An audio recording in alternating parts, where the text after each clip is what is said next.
Il y a, et il doit y avoir, dans chaque enfant de Dieu, un sentiment très fort, une forte réaction, une révolte intérieure concernant le péché, le mal, le manque de sainteté. C'est un don de Dieu d'avoir cela. Cela doit être dans notre cœur, dans notre propre fond. Nous devons avoir la conscience d'être différents, et cela est nécessaire fondamentalement, cette conscience d'être différent de ceux qui ne sont pas au Seigneur, de ceux qui sont de ce monde. Si ce n'est pas la conséquence d'une crise dans votre vie, car tous ne sont pas confrontés à une violente cassure, comme dans le cas de Paul.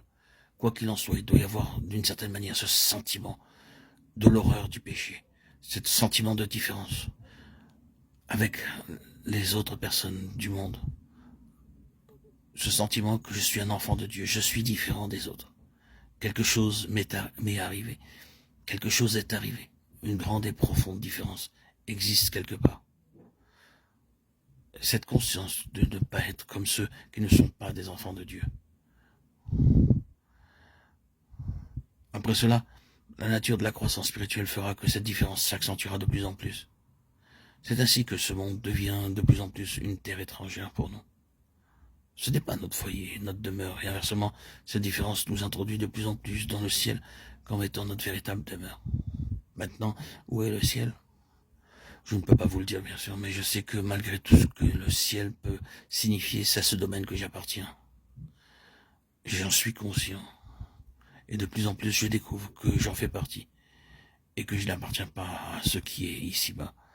Je dis particulièrement aux jeunes chrétiens que c'est ce qui caractérise la nature même de notre nouvelle naissance. Cela doit être ainsi de plus en plus. Mais que cela ne vous effraie pas, ne vous révélez pas contre ce fait, acceptez-le.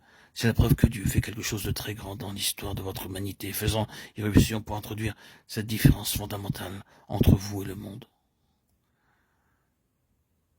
C'est sur cette base que le grand tribunal sera dressé. Nous avons nos propres images mentales à l'égard du jugement. Bien, nous ne discuterons pas l'aspect matériel de tout cela. Mais je dois savoir que ce jugement a déjà commencé.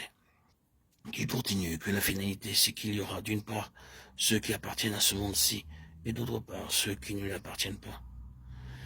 Il n'y aura aucune méprise pour savoir auquel de ces deux royaumes ces personnes appartiendront. Le grand partage aura déjà été fait. Le Seigneur cherche à manifester cela maintenant. Mais la tragédie pour beaucoup de chrétiens, et parmi eux bon nombre de jeunes chrétiens, consiste à vouloir combler et réduire cet écart, à souhaiter faire cohabiter ces deux choses, au lieu de permettre que cet espace s'élargisse en se plaçant du côté qui se sépare de plus en plus d'un monde déjà jugé.